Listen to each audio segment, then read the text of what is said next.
গণসংহতি পরিষদের আজকের এই সমাবেশে, গণ অধিকার পরিষদের আজকের এই সমাবেশের সংগ্রামী সভাপতি, উপস্থিত জাতীয় নেতৃবৃন্দ, সর্বস্তরের ভাই এবং বোনেরা, সেদিন আমার একটি জেলার সম্মেলন ছিল।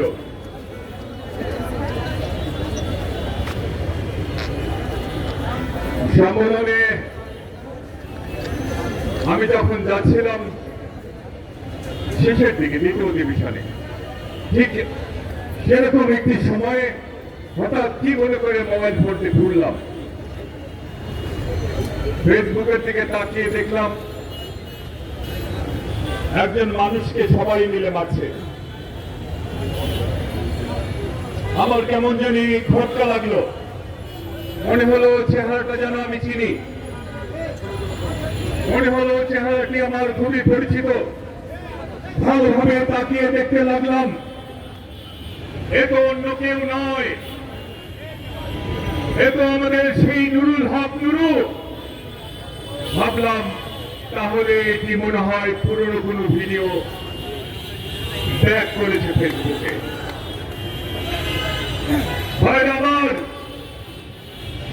আবার তাকালাম, দেখলাম তখনও নুরুর উপর হামলা চলছে।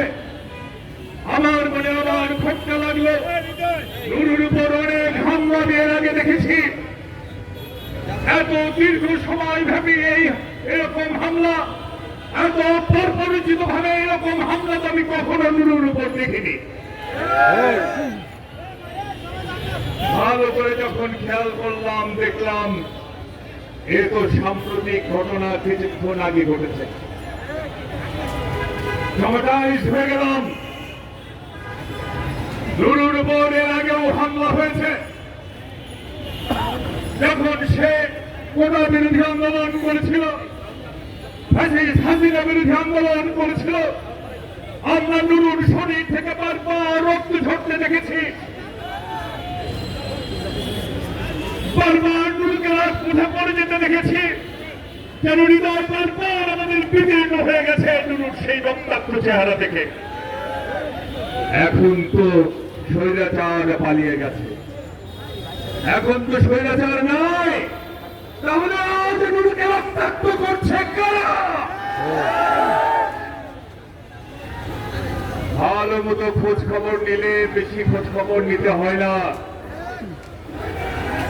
ইতিপূর্বে অনেক বক্তাই বলে গেছেন, আমরা বারবার বলছি প্রফেসর ইউনূস সাহেবকে, ইউনূস সাহেব আপনার ইন্টারিম গভর্নমেন্ট প্রশাসনের বিভিন্ন স্তরে স্তরে হাসিনার আন্ডা বাচ্চারা রয়ে গেছে,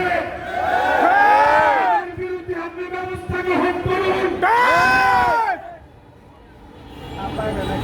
ব্যবস্থা কিছু কিছু হয়েছে, বেশিরভাগ ক্ষেত্রেই হয় না।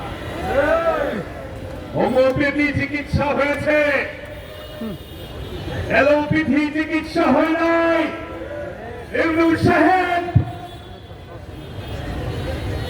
হাসিনার সেই আন্ডা বাচ্চাদের বিরুদ্ধে শুধু অ্যালোপ্যাথি নয়, অস্ত্রোপচার করতে হবে।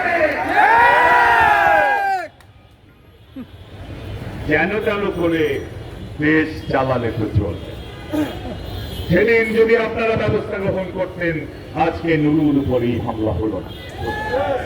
ভাই আমার, নুরুর সেই ঘটনা আমাদের সবাইকে কষ্ট দিয়েছে। এখানে আমরা যারা আছি, আমরা বিভিন্ন পলিটিক্যাল পার্টি করি, আমাদের মধ্যে চিন্তা ভাবনার পার্থক্য আছে, আদর্শগত পার্থক্য আছে। আমরা পরস্পরের বিরুদ্ধে কথা বলি, এটি সত্য, এটি তো গণতন্ত্রের সৌন্দর্য।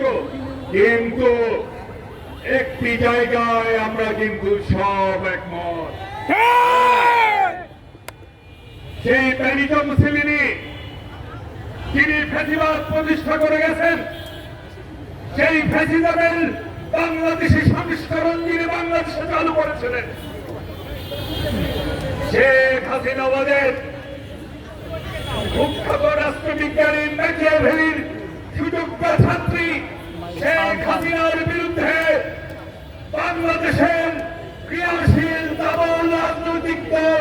গুটি কয়েক দুষ্কৃতিকারী দল ছাড়া আমরা সবাই একটা জায়গায় এক এক শরীর, এক মন, এক রক্ত, এক কণ্ঠ। ফ্যাসিবাদের জায়গা বাংলাদেশে আর আমরা হতে দেব না।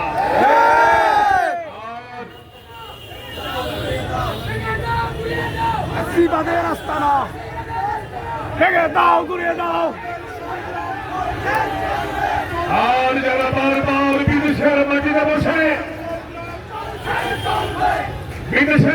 বসে যারা বারবার বাংলাদেশকে নিজ রাডারে আনার স্বপ্ন দেখে, তাদের উদ্দেশ্যে বলতে চাই, বাংলাদেশ আর কখনোই পৃথিবীর অন্য কোন দেশের পুতুল খেলার পাত্র হবে না। জাতীয় পার্টি আমার সময়, সে সময় যারা ছাত্র নেতা ছিলেন আপনারা সবাই জানেন, জাফর জালাল নেপালি সহ প্রিন্স ইয়াহিয়া বাবলু সহ অসংখ্য শহীদের রক্তের বর্জ্যের ছাত্র আন্দোলন গড়ে উঠেছিল। যে ছাত্র আন্দোলনের মুখে 1986 সালে এরশাদ যখন পালানোর কামরান শুরু হয়ে গিয়েছিল, ঠিক সেই সময় একজন মহিলা, কখনো তিনি তিলক করেন, কখনো তিনি হিজাব করেন, রহস্যময়ী এক মহিলা আগের দিন এরশাদের সাথে লাঞ্জায় গিয়ে পরের দিন এসে এরশাদের আঙিনায় গিয়ে এরশাদের ক্ষমতা দীর্ঘায়িত করেছে, এরশাদকে টিকিয়ে রেখেছেন। সেই থেকে জাতীয় পার্টি এবং আওয়ামী লীগ যে ফ্রেমে বন্দী হয়েছে, তাদের সেই মধুর সম্পর্ক আর এখন পর্যন্ত শেষ হয় নাই। আমার সেই সময় একটি সিগারেটের বিজ্ঞাপন ছিল, গোল্ডেন সিগারেটের বিজ্ঞাপন, তা হচ্ছে তামাক এবং ফিল্টার দুজনে দুজনার। ঠিক সেরকমই আওয়ামী লীগ এবং জাতীয় পার্টি এ যেন দুজনে দুজনার। হাসিনা তার পাশে গিয়ে দাঁড়িয়েছেন, যখনই হাসিনা বিপদে পড়েছেন বন্ধু তাকে ভুলে নাই, মনোকষ্ট নেয় না। ঠিক সময় মতো পাশে গিয়ে দাঁড়িয়েছেন। তাদের দুজনের গুরু এক, তাদের কেবলা এক। তাদের গুরুর দেশে বৃষ্টি হলে দুই শিষ্য একই সাথে ছাতি উঠান মাথায়। তাদের মধ্যে যখন ভুল বুঝাবুঝি হয়, ওই সুজাতা সিংরা এসে মিলমাল করিয়ে দিয়ে যান।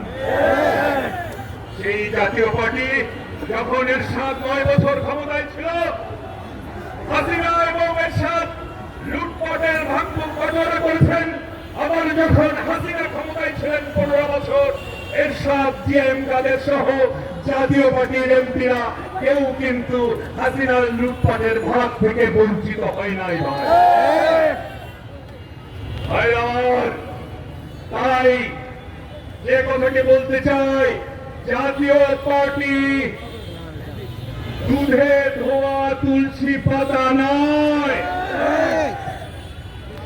হাসিনার বিচার যেমন হবে বাংলাদেশে, হাসিনার দোষর জাতীয় পার্টির বিচারও বাংলাদেশের মাটিতে হতে হবে। আর হাসানুল হক ইমুদের বিচারও বাংলাদেশের মাটিতে হতে হবে, এটি স্পষ্ট কথা। আমার যারা হামলা চালিয়েছে আপনারা সবাই দেখেছেন, আমরা দেখেছি